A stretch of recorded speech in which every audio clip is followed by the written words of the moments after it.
Welcome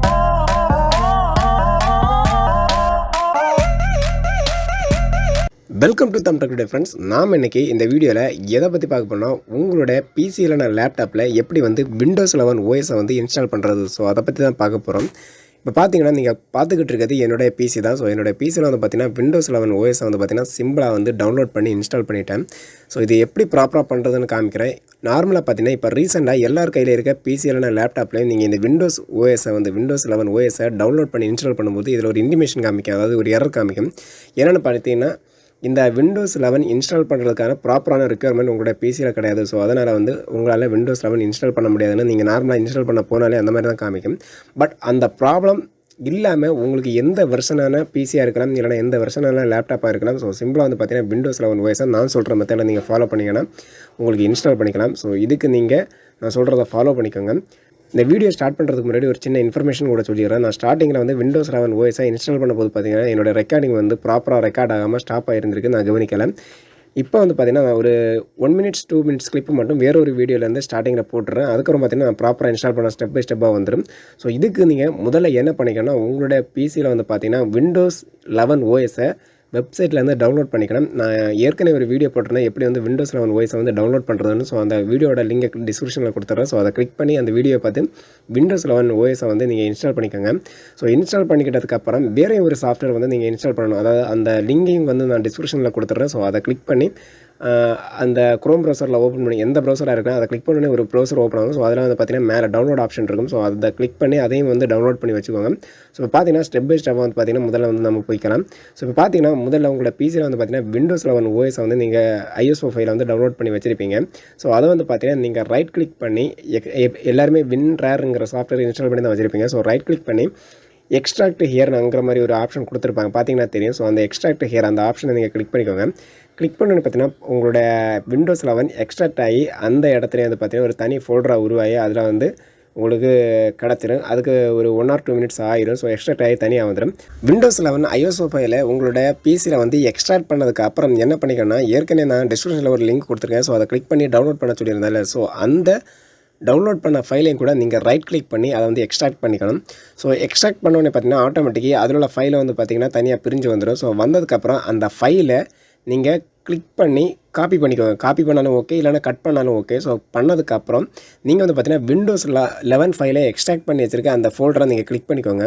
click பண்ணோன்னே பார்த்தீங்கன்னா அதில் ஓப்பன் ஆயிரும். ஓப்பன் ஆனோடனே பார்த்தீங்கன்னா அதில் வந்து சோர்ஸுங்கிற ஒரு ஃபோல்டர் இருக்கும். ஸோ அந்த சோர்ஸுங்கிற ஃபோல்டரை கிளிக் பண்ணிவிட்டு அதுக்கு உள்ளே வந்து பார்த்திங்கன்னா ரைட் கிளிக் பண்ணி பேஸ்ட் பண்ணிக்கோங்க. பேஸ்ட் பண்ணோன்னே பார்த்தீங்கன்னா நெக்ஸ்ட் ஒரு நோட்டிஃபிகேஷன் வரும். அதில் வந்து பார்த்தீங்கன்னா replace the file in the destination. So அதை வந்து கிளிக் பண்ணிக்கோங்க. அதை கிளிக் பண்ணி பார்த்தீங்கன்னா ஆட்டோமேட்டிக்கலி அதில் வந்து காப்பி ஆயிரும். இவ்வளோ பண்ணாலே போதும். ஸோ இவ்வளோ பண்ணதுக்கப்புறம் என்ன பண்ணிக்கன்னா பின்னாடி வந்துட்டு அந்த விண்டோஸ் 11 எக்ஸ்ட்ராக்ட் பண்ண ஃபைலை ஓப்பன் பண்ணிவிட்டு அதில் கீழே வந்து பார்த்திங்கன்னா செட்டப்புங்கிற ஒரு ஆப்ஷன் இருக்கும், ஒரு ஐக்கான் இருக்கும். ஸோ அந்த செட்டப்புங்கிற ஐக்கானை வந்து நீங்கள் கிளிக் பண்ணிக்கோங்க. ஸோ அதை கிளிக் பண்ணி பார்த்தீங்கன்னா உங்களை பிசியில் விண்டோஸ் 11 ஓஎஸ் இன்ஸ்டால் ஆக ஸ்டார்ட் ஆயிடும். உங்கள் பிசியில் இன்ஸ்டால் பண்ண ஸ்டார்ட் பண்ண உடனே பார்த்தீங்கன்னா இந்த மாதிரி தான் நோட்டிஃபிகேஷன் காமிக்கும். இதெல்லாம் வந்து பார்த்தீங்கன்னா இன்ஸ்டால் விண்டோஸ் 11 இந்த மாதிரி காமிச்சிட்டு கீழே நெக்ஸ்ட்டுங்கிற ஒரு பட்டன் கொடுத்துருப்பாங்க. ஸோ அந்த பட்டனை கிளிக் பண்ணிக்கோங்க. அதை கிளிக் பண்ணி பார்த்தீங்கன்னா நெக்ஸ்ட் பேஜ் போயிடும். ஸோ அதில் வந்து பார்த்தீங்கன்னா கொஞ்சம் லோட் ஆகும். ஸோ லோட் ஆனோன்னு பார்த்தீங்கன்னா அடுத்த பேஜ் செக்ஷன் ஓப்பன் ஆயிடும். ஸோ அதில் வந்து பார்த்தீங்கன்னா கீழே அக்செப்ட்டுங்கிற ஒரு ஆப்ஷன் கேட்டிருப்பாங்க, அதை கிளிக் பண்ணிக்கோங்க.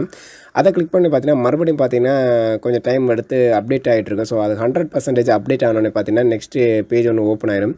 ஸோ இதில் வந்து பார்த்தீங்கன்னா நீட் யுவர் அட்டென்ஷன் அந்த மாதிரி சம்டைம்ஸ் எரர் கேட்கும். ஸோ அப்படியே கேட்டுச்சுன்னா மேலே ஒரு ஓகே பட்டன் இருக்கும். ஸோ அதை கிளிக் பண்ணிவிட்டு நீங்கள் வந்து கொஞ்சம் லோட் ஆனோடனே பார்த்தீங்கன்னா நெக்ஸ்ட் பேஜ் வந்துடும். ஸோ அதில் பார்த்தீங்கன்னா சேஞ்ச் வித் டு கீப் அந்த மாதிரி ப்ளூ கலர் லெட்டரில் கீழே கொடுத்துருப்பாங்க, அதை கிளிக் பண்ணிக்கோங்க. அதை கிளிக் பண்ணி பார்த்தீங்கன்னா நெக்ஸ்ட் பேஜுக்கு போயிடும். ஸோ இந்த பேஜ் எதுக்காக பார்த்தீங்கன்னா ஃபஸ்ட்டு ஒரு ஆப்ஷன் கொடுத்துருப்பாங்க keep personal file and app. அப்படின்னா நீங்கள் வந்து ஏற்கனவே உங்களோட விண்டோஸில் வந்து பார்த்தீங்கன்னா ஆப் இன்ஸ்டால் பண்ணி வச்சுருப்பீங்க, பர்சனல் ஃபைல் எல்லாமே லோட் பண்ணி வச்சுருப்பீங்க. அது வந்து எல்லாமே சேஃபாக இருக்கணும், எதுவுமே டெலிட் ஆகக்கூடாதுன்னா ஃபஸ்ட்டு ஆப்ஷனை கிளிக் பண்ணிக்கணும்.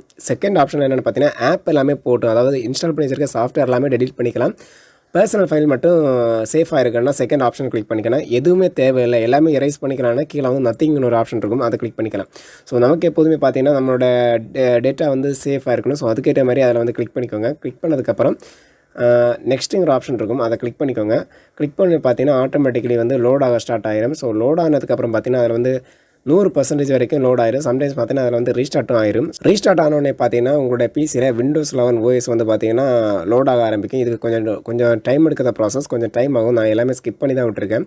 ஸோ லோட் ஆனதுக்கப்புறம் பார்த்தீங்கன்னா கொஞ்சம் வெயிட் பண்ணிக்கும், அதாவது அப்டேட் பண்ணிகிட்டே இருக்கும். ஸோ ஒரு 100% வரைக்கும் அப்டேட் பண்ணிவிட்டு ஸோ அதாவது பார்த்தீங்கன்னா வேணும் ரன் ஆகிட்டே இருக்கும்.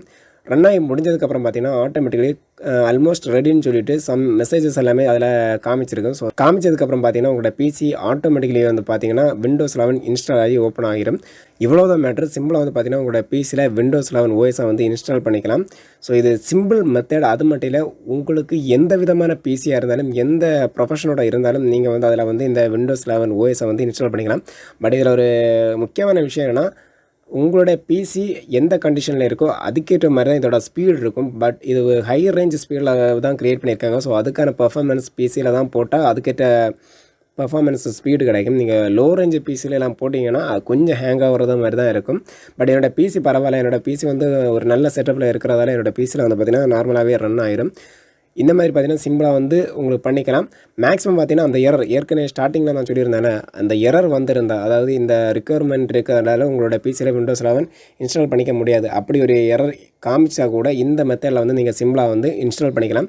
பட் இது வந்து பார்த்திங்கன்னா ப்ராப்பர் இன்ஸ்டாலேஷன் கிடையாது. நார்மலாக பார்த்திங்கன்னா எல்லாமே பூட் பண்ணி தான் இன்ஸ்டால் பண்ணுவாங்க. இந்த மெத்தேடு பார்த்திங்கன்னா பூட் பண்ணி இன்ஸ்டால் பண்ணுற மெத்தேடு கிடையாது. ஜஸ்ட்டு அதை கிளிக் பண்ணி அப்கிரேட் பண்ணி நம்ம வந்து பார்த்திங்கன்னா அப்டேட் பண்ணிடுறோம். ஸோ அவ்வளோதான் மேட்ரு. ஸோ இந்த மெத்தடை ட்ரை பண்ணி நீங்கள் உங்களுடைய பிசியில் வந்து பார்த்தீங்கன்னா Windows 11 OS வந்து இன்ஸ்டால் பண்ணிக்கலாம். ஸோ இந்த வீடியோ வந்து உங்களுக்கு ரொம்ப சப்போர்ட்டாக இருக்குன்னு நினைக்கிறேன். ஸோ இந்த வீடியோ பிடிச்சி நம்ம மறக்காம லைக் பண்ணுங்கள், ஷேர் பண்ணுங்கள், கமெண்ட் பண்ணுங்கள். அது மட்டும் இல்லை, புதிய ஃப்ரெண்ட்ஸ் மறக்காம சப்ஸ்கிரைப் பண்ணுங்கள். இந்த வீடியோவில் வந்து பார்த்திங்கன்னா நான் வந்து ஒரு 2 minutes 3 minutes கிளிப்பு மட்டும் பார்த்திங்கன்னா வேறொரு வீடியோவில் போட்டிருப்பேன். ஏன்னா நான் ஏற்கனவே ரெக்கார்டிங் பண்ண வீடியோ தான். பட் அந்த ரெக்கார்டிங் வந்து பார்த்திங்கன்னா இதை ஆட்டோமேட்டிக்கலி பூட் ஆகும்போது நான் கட் பண்ண மறந்து சேவ் பண்ண மறந்து அந்த டோட்டல் ஃபைல் வந்து டெலிட் ஆயிடுச்சு. ஸோ அதனால தான் இதில் வந்து ஒரு 2 or 3 seconds மட்டும் நான் வந்து பார்த்திங்கன்னா எக்ஸ்ட்ரா வந்து வேறொரு வீடியோலேருந்து எடுத்திருக்கேன். ஸோ அதுக்கு மன்னிப்பு கேட்டுக்கிறேன். ஸோ ஓகே ஃப்ரெண்ட்ஸ், இந்த வீடியோ வந்து ரொம்ப சப்போர்ட்டிவாக இருக்குன்னு நினைக்கிறேன். ஸோ உங்களுக்கு யூஸ்ஃபுல்லாக இருக்கிறதுக்காக தான் இந்த வீடியோ பப்ளிஷ் பண்ணியிருக்கேன். ஓகே ஃப்ரெண்ட்ஸ், பாய். நெக்ஸ்ட் வீடியோ நல்ல கண்டென்ட் மீட் பண்ணுறேன். பாய் ஃப்ரெண்ட்ஸ், பாய்.